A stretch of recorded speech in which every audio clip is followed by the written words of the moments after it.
So, welcome to our Be the Glue series, where we share short, casual, but impactful conversations with individuals who have been the glue in bringing people together, ideas together, efforts together, and they always create something meaningful or even just navigate difficult challenges. But today I'm joined by my colleague and friend, Jason Henderberg, the owner of Henderberg Business Solutions. And he's been helping small businesses to grow efficiently for over 30 years in numerous leadership roles. And he's specializing in process documentation. So, welcome, Jason. Thanks for having me. So, Jason, you have an impressive background, and I love what you do because I'm very process oriented myself. And but now, as you think about your work, being able to see like this complex business methods and breaking them down into more understandable and more efficient content, what does the glue mean to you? Yeah, that's a great question, and I love the fact that you've branded your company with that, with being the glue, because it really is so impactful when you really stop and think about how everybody falls into that group. So for me, I get hired by all different types of businesses. Some are small startups, others are big 500-person companies, and everybody has a different reason for wanting me to come in and help them with their process documentation. But it really boils down to getting clarity about how the company or board of directors or nonprofit, how they work so that everybody on the team knows what they're doing. And that really allows everybody to feel more comfortable about working for the company, about delivering a good job every day when they come to work and being productive. So often, though, somebody will say, I need you to come in and document like a specific thing, like how to run this area of a machine shop, or how we document all of our payroll so we can make sure we capture all of that. But I always like to start with looking at the bigger picture. What is everybody's role? How do they interact together? And then we do a deep dive into understanding what that company's their best client is, their utopian client, and what service they offer to them. If we do that right, then we're able to really understand what are the processes that are required by everybody on your team to deliver that best service to your best client so that you can win more of that business. Because very often you probably see Yeah. it too, like the companies will be trying to fish over here and fish over here for all these different clients and offering different services, but none of that's landing because they aren't focused. So for me, it's really getting clarity on taking all the noise, everything that they say they're doing, and what they think all of the employees are doing, and distilling it down to that core meaningful purpose of what's your customer and what are you delivering? Because it sounds simple enough, but most companies can't answer that very clearly to Yeah. me. No, and I love how you're saying it because even in my work, I tend to talk about like in people operations and HR, and I tend to talk about the purpose, right? The people, and then you got to have the process in Yeah. place to like connect all three in order to have that amazing employee experience if the company is invested in that. But if you're missing one of those three legs, it's really hard. And I bet when you start working with clients, you open up Pandora's box. You start Oh looking yeah. at one process, and then suddenly, like a whole, a lot more starts to show up. Yeah, process for me, process is the glue. If you can define and write down and everybody understand your process, it solves everything. And I actually do different speaking engagements just on that subject. And I say this is a key thing that I always explain this in a simple way, is that every single business problem can be solved with process documentation. And that means that either there's no process, somebody's not following the process, or the process isn't updated. So you're following something that's not legitimate anymore. And when you nail those things down and fix those things, like all these issues go away, and profiting improves, and retention of your employees improves. It just makes such a difference when you have that clarity. You're making me think. I think I read a book about. I think it's called Clockwork, and I can't remember the author, but it was very similar to what you're talking about. Yeah. And Yep. it's one of those things that people get, I don't know, afraid when they start thinking about process. Do you tend to get that from people when they Yeah, start working with you? that's a really good Is there a insight. Yeah. fear? Yeah, well, part of it is it's can be boring work, and I love it. So that helps me to have a unique situation that I'm offering. A lot of people don't like to do it, but you're exactly right. You nailed it. There's fear, and it often comes from employees that don't have an abundance mindset, or they're working in a environment where the owner or management has kind of pushed the scarcity mindset on them. And they feel that if they are vulnerable and share exactly what they do and how they do it, that they're going to get reprimanded or they're going to get fired. Now they know what I'm doing. They can have somebody else do my job. And that's completely the opposite of what the goal is. So I actually, to your point, I actually spent a lot of time defining how and why we're doing this work. And when they see that it's actually to help them work more Hmm. efficiently, so that Yeah. saves them effort, and that we can cover for them if they go on vacation, and we could potentially promote them to a different job if we can have somebody else do your job, then that mindset clicks in and they're like, oh, okay, the fear is gone, and they can be comfortable with understanding good documentation. Yeah. And I wonder if part of it could also be like, oh, somebody's watching over my shoulder what I'm Yes. doing. Yep. Right. And it's all that emotion of Right. what are they gonna Nobody's ever had, find if yeah, they never see. had to. Most people don't have to ever explain what they do. And if anybody that's watching has ever taught, you know that it makes you a better worker. You understand your whatever you're doing, even a hobby, you understand that in much more depth if you have to explain it.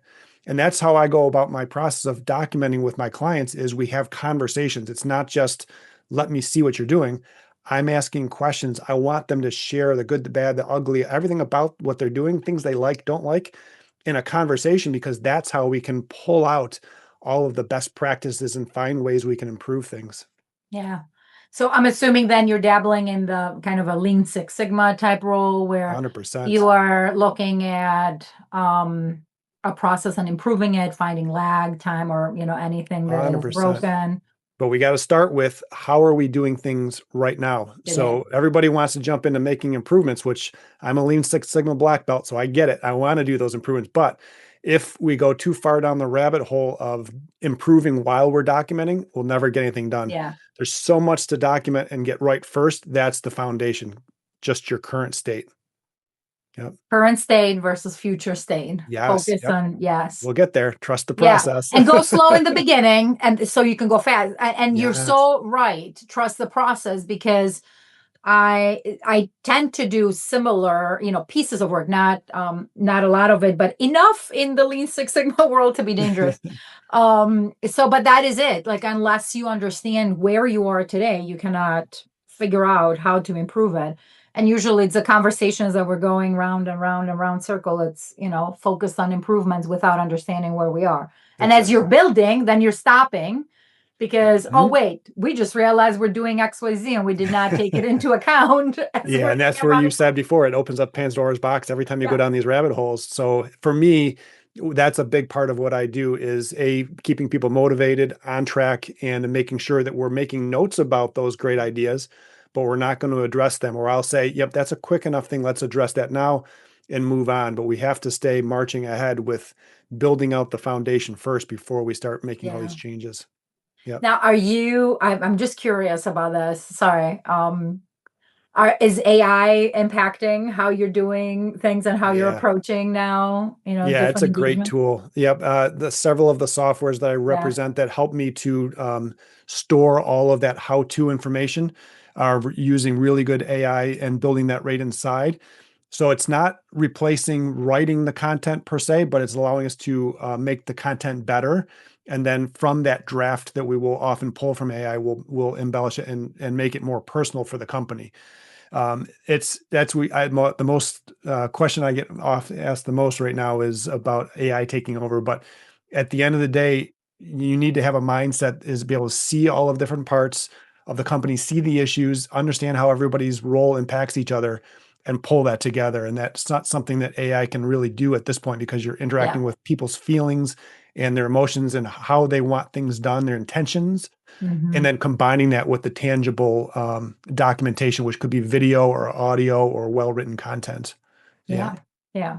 Any cool stories? Like, what is like the most absurd story that I don't know, or anything you want to share. I always love, The like, exciting world of documentation. Yeah. we're consultants. Like, we get handed some random stuff sometimes, and you're like, how did I get into this?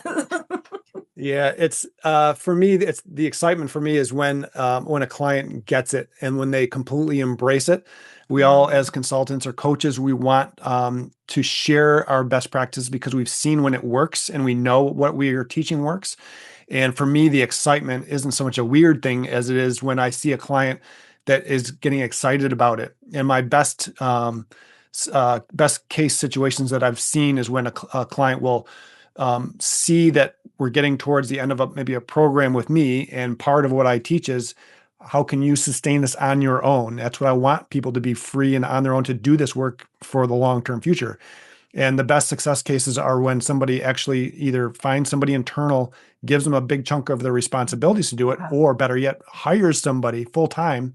Like you have to be a bigger client, but hire yeah, somebody full time to do documentation and training. And they often think, well, it's such going to be such a big cost, but it really isn't. When you see the value of what's going to yeah, get delivered on the other end, like it's yeah, really not. It improves your culture and understanding and the quality of service that you're delivering, fixes so many things. So I had one client that actually promoted one person when I was finishing up a program, and then they hired a second one full time, and you can just see the amount of improvement within the company and the culture changing. It's just so yeah. exciting to see. Yeah, I know. We live for those moments. I always say, Right. like, those are the moments that we're like, "Oh, I'm so proud of them." At the same time, Yes, like, yes, you yes, know, yes. like, it's success story for sure, for sure. What are some challenges you're experiencing even in your work, or, at this time? What's happening? What are you Yeah, I experiencing? think the biggest things that slow down the process, in my opinion, because I want to move quickly and provide a lot of value, is that more and more companies, the employees are really overburdened with work because they're shorthanded. Mm, I'm just seeing that trend more and more the last few years where there's just not enough people to help, or they're not qualified enough so that they have to work harder, not smarter, to yeah, do their jobs. So from that, people are just so taxed. They can see the value. They want to help with documentation. They want to be a part of this process of making things better, but they have so many fires to put out that it's not possible. And that's where like engaging with me for a longer period is helpful because I'm doing that work with them, alongside them, for them, and they're able to just provide the input where my team is actually building it for them if they haven't invested in somebody to do it internally. And so that's why I feel bad for those clients, because you can see that they like are dying to have this kind of structure and onboarding for new employees to make them feel better about joining the team, yeah, but they just physically don't have the time. They're maxed out. yeah, Yeah. yeah. Any thoughts or solutions as to, like, how they can Well, get it's support? starting Or things sooner than later. And that's when I love, love, love to see small businesses. I've got some clients that are 5, 10 employees. Do they Mhm. need to have a full process manual? Not really, but they're thinking ahead to the future when they grow up. That's when they have 40 and 50 employees, when they don't know everybody and they can't teach everybody individually. When I see the owners embrace at that small of a size company, I know they're going to be successful, because that if they stay on top of that, developing that playbook, that when they hit 50 employees, they're going to be able to share that knowledge freely, and they're going to be able to onboard easier. And employees are going to stick around because retention is better, because you have support of information for those employees. So I love seeing when people engage me then, when there's no problem, when they're being future Yeah, focused. It's not as fun when you get somebody calling and said, I've got this emergency, I've got these yeah, problems, I've got a big turnover, things aren't happening, culture's terrible, right? There's still opportunity to improve things there, but it's just not going to be, it's not going to be as quick to make that success happen, unfortunately. yeah, yeah, for sure, for sure. I love the future mindset too. It Yeah. is hard. It's hard when you get in and there is a big chaotic situation. Although I do thrive in that, to be honest. Like, throw me in a chaotic Oh yeah. situation and then It's we'll fun for figure it us, out. but we're on the outside, right? Yeah. But if you're working in that environment, you can see the strain on Yes. the employees, and you can see why culture is bad, because Yeah. everybody's so taxed and there's no clarity. to what they're Yeah. doing. So it's just not a good situation. And Yeah. it's really when they owners finally or will engage when they embrace this type of work, then they see that there's all these extra value adds. There's the fact that their company will be worth more in the future because you have a playbook that you can sell Mhm. it with, that the owner can actually step back and maybe start another business or develop Mhm. new revenue streams because they can delegate better. There's all these extra values, not just teaching an employee how to do their job. That's great. But those extra things are what I love to see when we do this process well. Even honestly, a lot of clients will hire me to do X, Y, Z. And when we start working together, I just had a client we onboarded this afternoon. And part of that was looking at developing their welcome to the company. In this case, it was a board of directors running a nonprofit organization, and they've been around 98 years. So in 2 years, they're going to have this huge Wow. celebration. But how many businesses or organizations, nonprofits have done that? None. So they're struggling to find new board members. So why not celebrate that? Give them a clear path for when you come out and choose, Yeah. you volunteer to be a board member for free, that we're going to provide structure so that you can provide great input and help us be Yeah. successful and extend the length of this organization's tenure, because we've been around for 100 years, and like show pictures and talk about the history and the wins and struggles. That's so meaningful to employees or board members when they come and choose. Yeah. That's the key word. They choose to come work for you. Why not make that enjoyable right out of the blocks when you bring them on Yeah. board? That I Yeah, that love such connects situations. directly to that employer branding. Yeah, for Yeah, sure. yep, For sure. exactly right. Share that, tell them about it. But so many people Yeah. just on board and say, "Here's your desk, get to work." We're like, wait a minute, you skipped the good part. Hmm. Yeah. Exactly. And also that connects with purpose, right? So Yes. um especially, younger generations now coming in the workplace, they want that. They want to contribute, and they Yeah. sometimes they just don't know how. And having that purpose from the get-go, especially for nonprofit work, it's more mission aligned. Right. So it's important to have that up front. That's really cool. Um, Hmm. You're making me think so many questions in my head. We probably need a full hour. I feel like I say that with every single guest. Yeah, it always We seems will. like a simple conversation when you're saying, "Oh, you're just writing things down." Yes, and here's Yes, all the great and things we're going to yeah, do from this, right? It's not just writing things down. And that's the other thing too. It really isn't writing things down. We yeah, want well-made videos and audio content and good pictures to yeah, make that training material very engaging, so that people get it and they can get it faster and they can get back to work and they can do a better job when we do our job right, delivering that message. yeah. What is some advice that maybe you want to share? So most of our audience is HR professionals Mhm. and small business owners. What would be some advice? So other than I heard you loud and clear, bring us in sooner, Sooner than bring later. me in Yep. sooner. What is some other advice? I think that understanding that your employees, they want structure. They need structure. And if you're working in chaos every day, that's not healthy. It's not going to get better on its own. You really need to bring, especially someone from the outside, can bring a unique, clean set of eyes and vision to what you're doing. The board I just mentioned to you, they have had people working there for a long, long time and on the board for a long time, but they didn't realize even that 100-year mark was coming up. Wait a minute, that's right in front of you, but they're in the weeds doing the work. But Yeah, employees want to do a good job.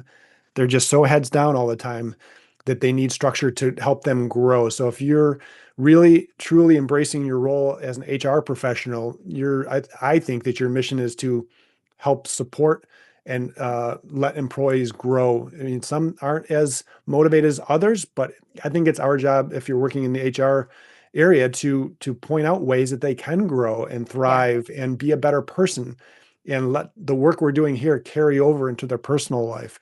But that starts with structure, and for me, that starts with very clear um, definition of what their job is and how they can contribute to a successful company. So they have to know the strategy. What's the vision of the company? How does my job feed up into my department's role into yeah, making the company's vision come to reality? And most people don't do that. There's just no clarity. It's just come and do your job. yeah, Yeah, yeah. And the bigger the company, the more silos. yeah. Now you have, It and only I gets always worse think as you of, go. Yeah, HR professionals are the glue when they, I do Absolutely. see our role having to be that kind of invisible power or strength, bringing departments together, bringing leaders Yes. together, figuring out ways of how we can support employees in their development, their leaders in their development, and then also kind of being that supportive, leadership at the top and bridge that gap. So I love talking to you. I can talk to you forever. Where can people find you? So on LinkedIn, Jason Henderberg, you can find me, and you can also find me at henderberg.com, and we'll put a link in, I'm sure, here so you can see how to Yes. spell my last name. Yes, I know. Yep. Make sure I spell it correctly. I'm Yep. horrible So with names. social media and on the website's the best place, so you can reach out. There's links on there for contacting me on email and such. Awesome, awesome. Jason, anything you want to leave the audience with? No, I appreciate this interaction. Every conversation we have is great because it really the HR role and the more the operational documentation role fits together so well. So I well, think they're yeah. so complementary when you do it right, and you're somebody that's always embraced really making a holistic approach to operating the AR. I'm sorry, HR HR, sphere. yes, yes. People ops. Oh Yep, my goodness, it's a whole world in itself. exactly.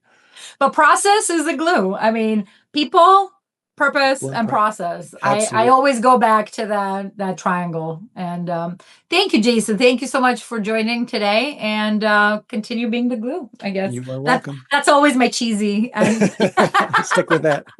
stick with See that? that. Stick with that. See that? Stick with. I know it aligns.